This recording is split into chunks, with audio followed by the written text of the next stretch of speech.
Seem about right.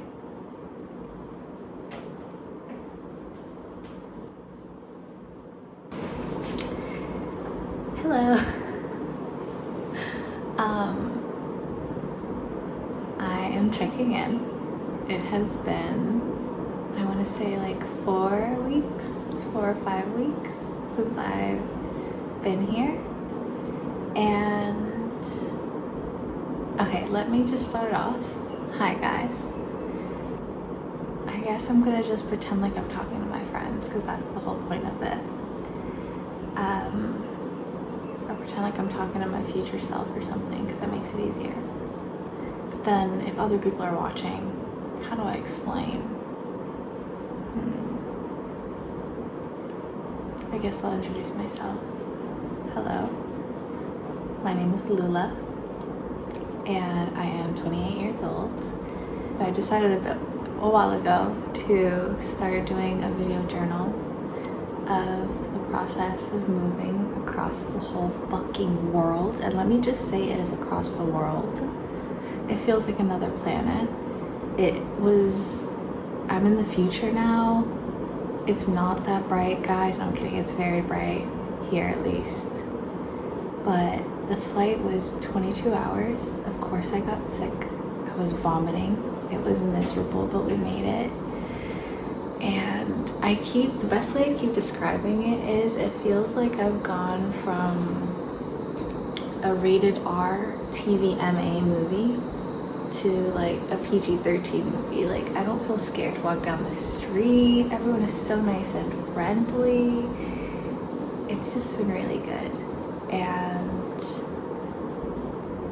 now that I'm here, it's been really nice to look back and see how all the different moments I've had throughout this, which has been really, really nice just to have these like times to check in and see how I was feeling and relive that feeling all over again. It does feel very cathartic. And my friends are like, girl, where's the post? So here's the post, guys. For anyone who's not a friend yet, a personal friend yet, then maybe I should just start from the beginning a little bit. How far is the beginning? It all started when my parents had their arranged marriage. No, I'm kidding. Basically, just the meat of it is I left and I moved for a plethora of reasons. The main one being because I really wanted to. But it kind of feels like everything worked out for a reason, and I guess if you don't know the whole story, you won't really see how that is the case. So I guess I'll start.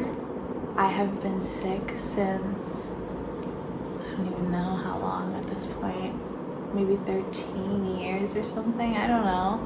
I'm bad at math. Essentially since middle school. But I did not get diagnosed until just about a year ago, which is when I had my surgery. I have endometriosis, which fucking sucks. Nobody cares. Nobody does funding for it except for to do the stupidest studies. There is a study out there, I will include it, that they did in fucking Italy. Disgusting. Not that Italy as a whole is disgusting, but just the study is actually really gross. I'm digressing, but anyway, I'm gonna fucking finish because it really pissed me off. It was a study about how there's a correlation between female attractiveness and endometriosis growth. That the more pain you're in, the hotter you are, which is so disgusting. But they were also trying to convey that women who had sex earlier were more likely to have it. So basically, you're a slut, you have endo. That doesn't even make any fucking sense. Because they're also like, we don't know how it's formed. It's literally a cell completely changing. So I don't really know. Anyway, I have endo, which is essentially, what's a short description of it? the uterine lining that you shed every month and you have a period, it hurts, it sucks. Endometriosis is when that lining grows outside of your uterus and it grows on other organs or confused organs together. It cramps and it's agony. It is the most painful thing in the world. Okay, it's editing Lula. Quick intermission. I was doing research while editing and I found the pain index. It's called like the McGall pain index, McGraw or something. I'll include it here. But basically, it's an index of all the worst pain in the world. And I looked up endometriosis's ranking. It's worst in childbirth. Worst in childbirth. And nobody seems to take it seriously. So nobody seems to care. There's not enough adequate research done for it. You would think that if somebody is going through pain so severe and it's crippling that people would care enough to try to make that better for women. But I think since it's a disease that primarily affects people with uteruses, nobody gives a fuck. And I had to step out because I was about to cry because I know how bad the pain is, but even I gaslight myself sometimes about it just so that I can continue existing, because otherwise they would hospitalize me for talking about how actually painful it is, which has happened to me once. Maybe it'll be a story time for a different time. Fuck that doctor that tried to hospitalize me, but I got out of it because you can't put somebody in a psych ward for a physical ailment. Imagine somebody was crying because of a broken leg and they were like, lock that bitch up in the psych ward. She's crazy for crying about the pain. Anyway, back to editing. Mine has fused my whole uterus to my side, so it's completely left leaning. It's growing on every single part of my insides and it can't go anywhere. Every month when people shed and you have those cramps, I have those cramps in my organs, and women with endo have those in other organs, and it's so severe that I'm constantly vomiting. I'm constantly in pain or sick. Currently I'm in menopause. I'm on a medication that puts me into menopause, which is really fucking great because I feel like I can finally live again a little bit, and it's been really great. But unfortunately I can't be on the medication for more than 2 years at a time, or 2 years period, because it does so much damage to you. But it's better than what I was living like. And there was a certain point that the pain was so crippling that I couldn't do anything. How crippling it was, how miserable I was. I felt like my life was on hold for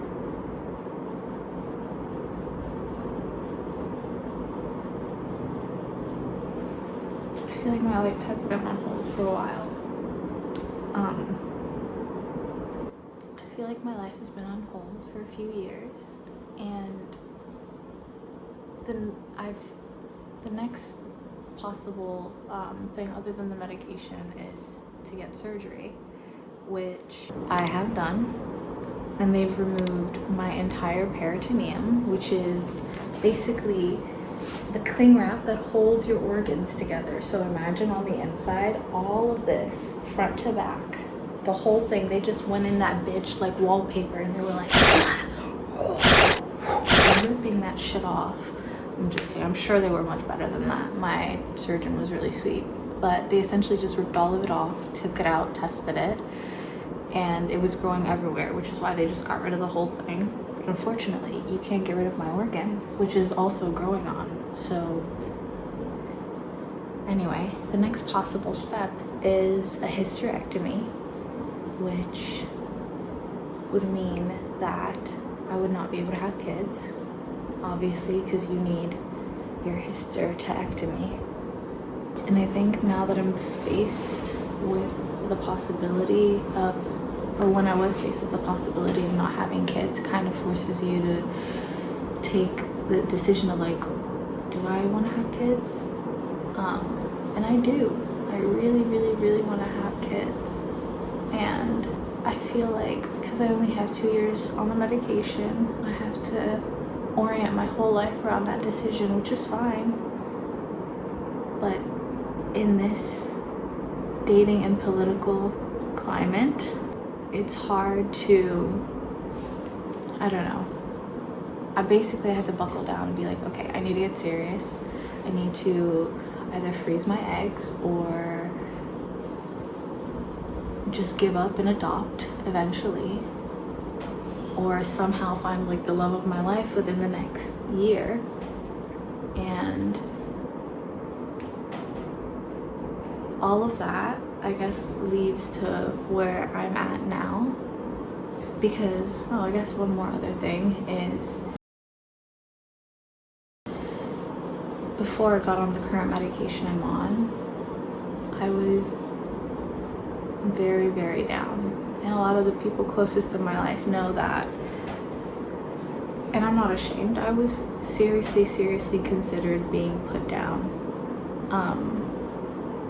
Which to me always seemed different than,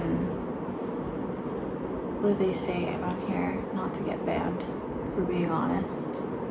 Self-exiting? Is that a thing? Anyway, I never considered it that, but I was considering going to Switzerland or wherever it is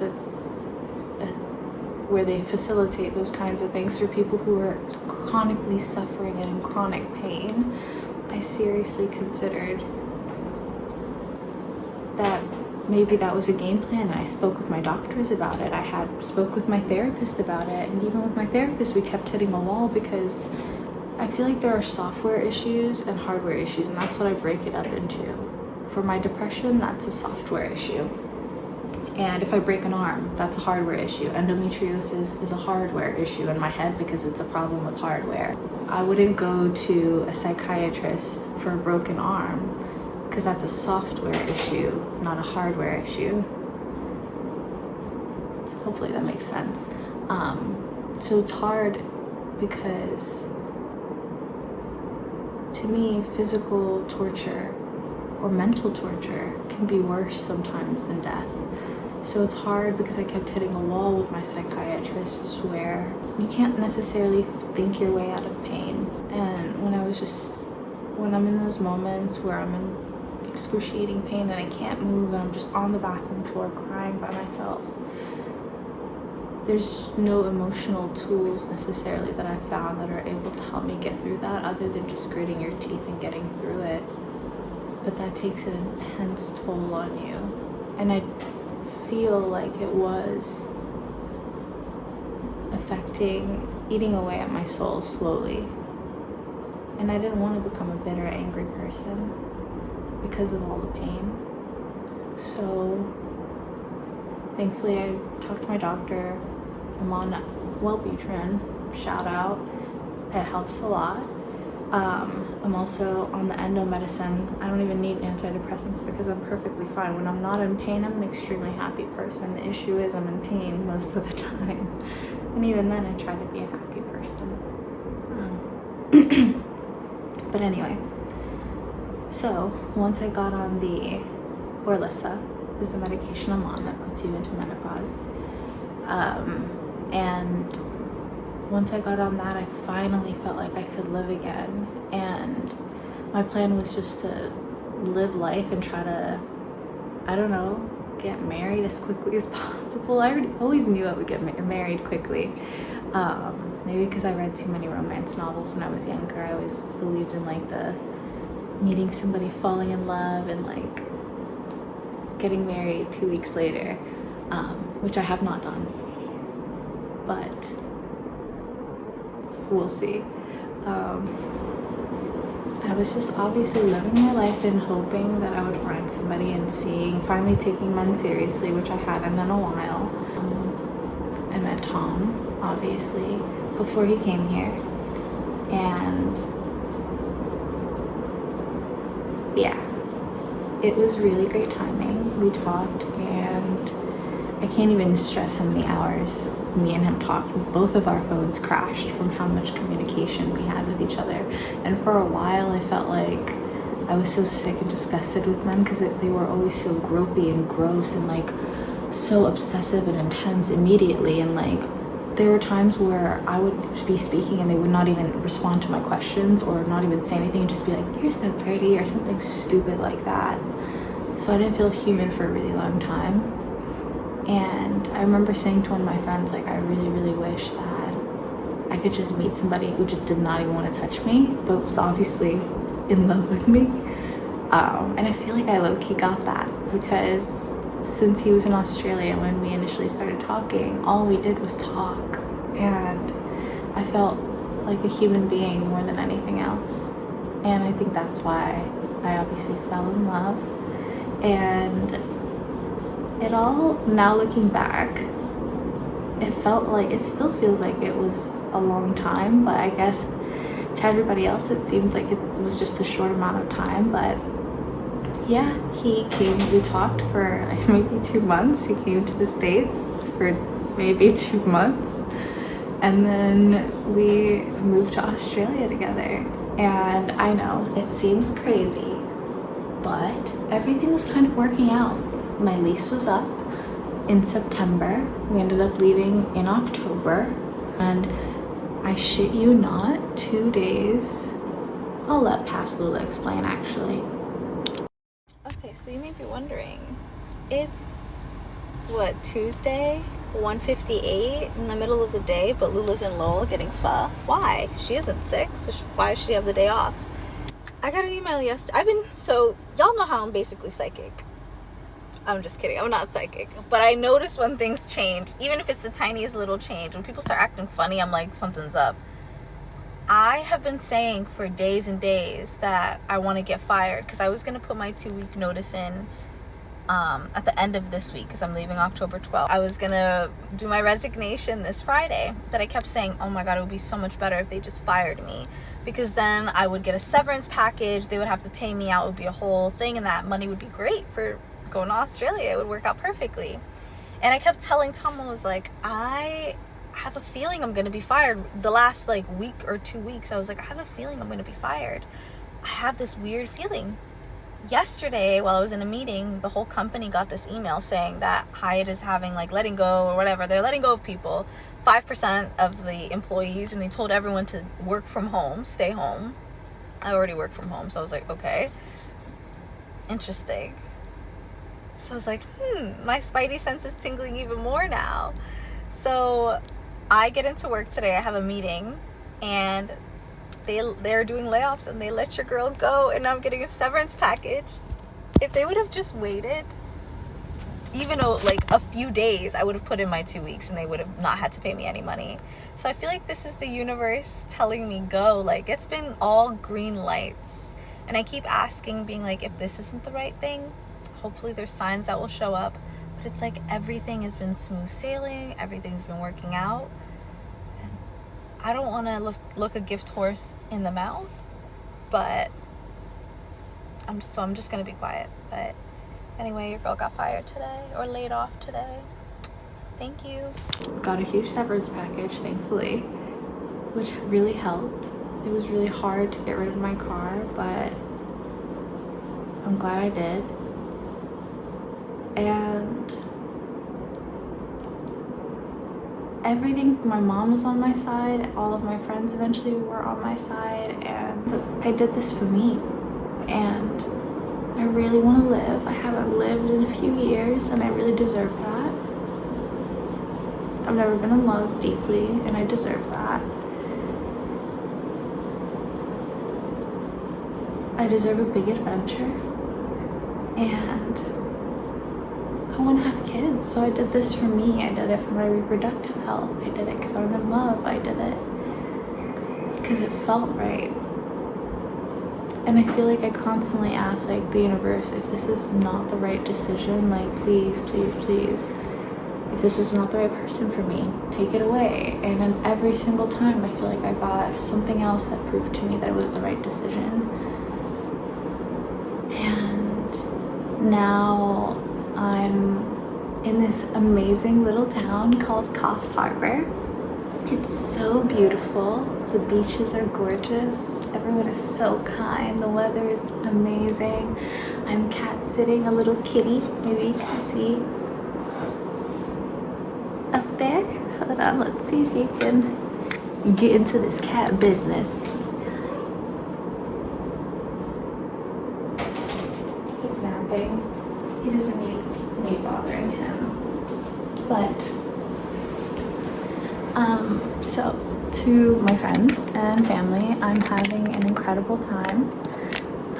It feels very much like the right decision. And I love you guys. I'm here for 2 weeks and then we're going to Brisbane, and it's been really nice just checking out little different areas and trying to figure out where I want to live and what suits me best. And I really love this little town. I'll see if I can send you guys some videos and recordings of it. But Australia is so different. It is so strange. I walk on the wrong side of the street all the time. They only have like 3 options of everything in the store. Oh, look at... No. I look like Coconut Head. Anyway.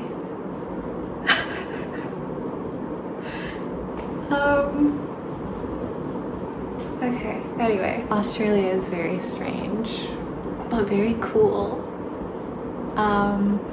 There's been barely any black people, girl. Let me just tell you, sidebar. There's been barely any black people, but in this town, folks of color all around. I feel so good. It feels just something about having other people of color, even in the same vicinity, just makes me feel like it's just so nice. I thought I would be outnumbered here all the time, but it's been really great. But yeah, I hope that I'll keep you guys posted, obviously, when we move around and different places that we go. We're going to be pet sitting. We're doing trusted pet sitters for a while. It's just like 2 weeks here, which is nice because we get to check out all these different places. And we're going to be doing one with horses soon. It's like 4 dogs, 3 cats, 2 horses, some chickens. I'm just so excited. It feels like the best possible vacation. So it's gonna go from like a tropical vacation to a farm vacation, which is also really nice. But yes, I'll keep you posted. And also, the United States is a fucking scam. Get out if you can. Get out.